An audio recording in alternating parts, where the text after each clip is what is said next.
Welcome to Salento with Love. I'm Davide Mengoli, and this is a personal series that you're watching called Palazzo Zuccala. We're on episode 4 of this, what it's potentially going to be a lovely journey for anybody who would like to be on board. We are at the moment in the courtyard of this palazzo. That's something that takes us down.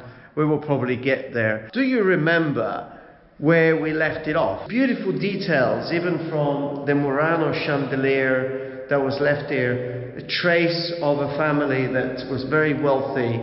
Also, all the details that we've talked about, the coloring, the actual painting on the wall rather than paper, the beautiful elements like the sewing machine. But today we're going to get in the kitchen. We're going to see the rest. But before we do that, just one of my last visits, I realized there is a small window. Yes, here it is, right at the top there. When I first saw that little window right at the top there, I thought that must be a little secret entrance somewhere, probably even a little safe, maybe where they could put things, very valuable things. But we're going to go and explore it today. So we're going into a room. I wonder what this room was, because when I first visited this property, this room was clattered with beautiful clothings. Yes, I've got the stairs here waiting for us to reach the window, which I haven't opened it yet, and I would like to do it with you as the first time that I actually reached that space. So I'll put the stairs here in place.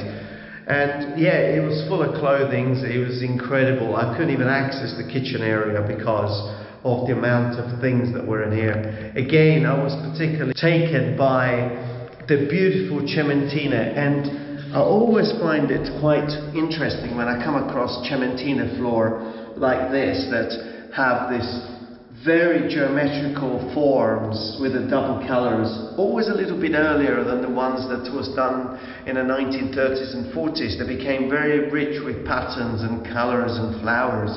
So when you come across this type of cementina, apart from being a little thicker, also, yes, they do carry that beautiful patina that has been built over a period of over 100 years of washing and waxing. So to have a room or to have a floor where you have this type of cementina, it's actually, I think, very fortunate. There is a little area where one of them has been lifted off. I don't know who's done it, but I think people that cleared this property, they were probably looking for treasures.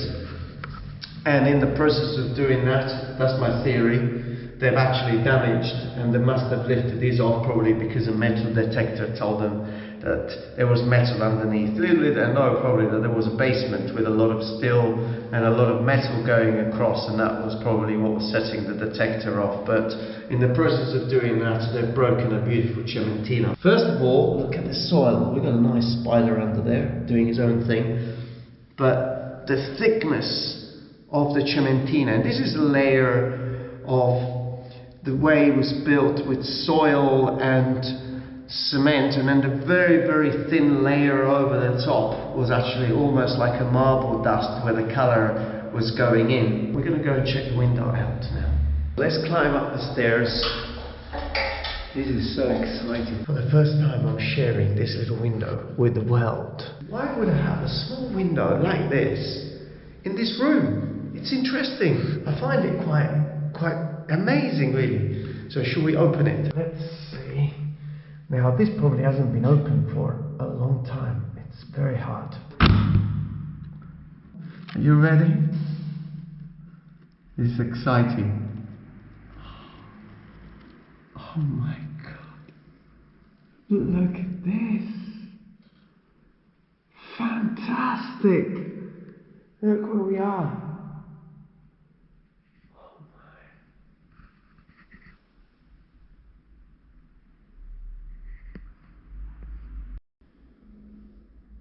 I'm kind of speechless right now, because this is the first time in probably 100 years that this little window gets open. And you know, for me, when I go through this kind of things, and even when I go through the restoration process, trying to understand why these things were put into place. Was this simply a way of bringing light into this room? Maybe, but it was so high.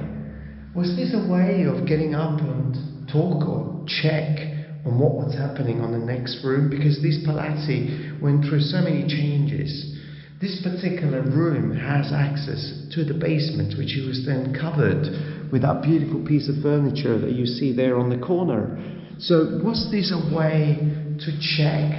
Probably this was part of a business, so they could get up here and check and see what was happening, rather than simply bringing the light in.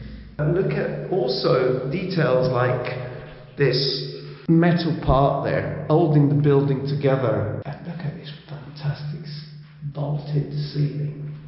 Maybe small details that people don't find fascinating. I find them incredibly fascinating. And even things like the switches, I find it so amazing. I find quite special this little window here. I thought at the beginning when I came here, at the moment actually it's full of cobwebs as well, but look at the thickness of the wall, and if you look at this window from the outside, it looks like one of those little things that they put a saint in or a Madonna.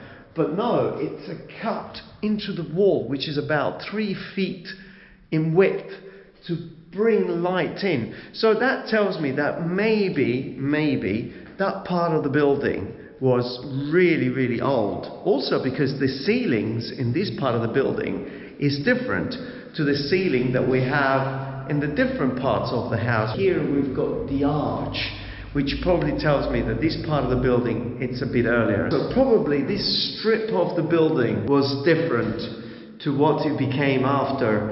And maybe that little window that we checked up there was to actually look and see what was happening on the business, because that was probably what that part of the building was doing.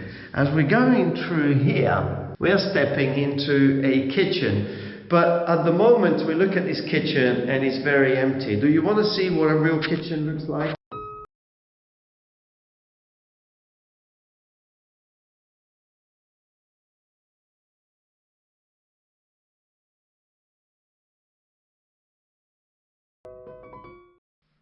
Yes, just a little peep, and you may have to wait a little bit before you get into that kitchen, but I think it's worth staying. We are looking at a mirror image of this kitchen to what we have upstairs, and I really believe that gently opening up and unraveling the story behind this family and this building, it's going to be incredible. So please, I hope that watching and looking at some empty spaces at the moment with incredible small details can actually entice you to see what else is going to be coming up in this extraordinary building, and why I felt that the connection and the legacy needed to be brought on to future generations. So we are back here. This is where the 3 sisters lived, in this kitchen, looking after their parents. And not a huge space, but big enough, so a similar kitchen was here with the fireplace on the corner. And it's interesting because when I saw this big wall here, small things that we really want to focus in this space is the fireplace. I find it quite special. I mean, these doors all cast iron and with metal beating, so they're not sort of bolts and nuts, and these are in solid brass. But they used to put the fire on and then bring the shutter down. That would allow the smoke to go up, or to slow down the burning as well if they were cooking, rather than using an incredible amount of wood. Yeah, they had it sorted really in terms of cooking. And the cucina economica was a very big thing, and in them days where the heat was in one place and then it was actually trundling through, and they could boil the water to clean their sheets or do their washing, do their cooking. Everything was done in such a small amount of space. Now we have this incredible sized kitchen. I just love the details. Modern things came into place with time, and that hot water became important. You think a house like this, you hardly had a bathroom, so you can imagine how little things came together. So a little heater up there, which if I turn it on, the light has gone red, it still works. I find it fascinating really when I look at these things here, and even details like this is the mappine. They're all hand stitched. They used to use them, made with wool, and they used to use them to pick up the pots from the fire, and called mappine, but beautiful, very colourful, normally like the shape of a skirt or something like that, but look at the detail.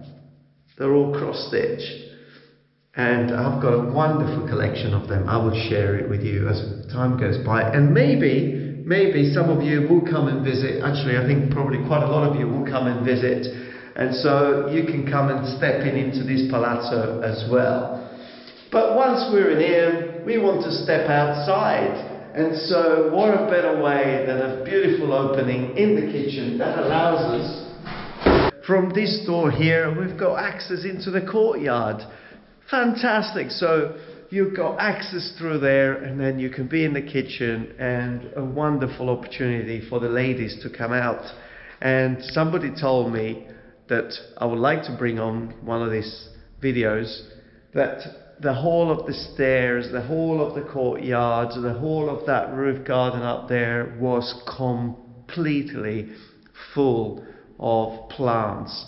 You can imagine stepping into this courtyard and having this beautiful green, almost like a garden, hanging garden, greeting you. 5 ladies, no males, apart from the parents, obviously the fathers that died. And so 5 women plus the mother, so 7 women living in this Palazzo Zuccala. This is a woman's kingdom. So it must have been amazing to step in this place. The women stitching and putting clothing together and cooking and looking after the plants and the gardens, all happening here in this palazzo. So we've seen another little area of the palazzo. We're still on the ground floor. Yes, there is a downstairs area that I would like to share with you. And yes, there is a wonderful space upstairs that I would like to share with you. And actually on this video, you are being gifted with a little element of upstairs. Maybe one day you can come and stay, or you can come and visit, and you can help me discover things as I'm going through this magical process that I'm sharing with you.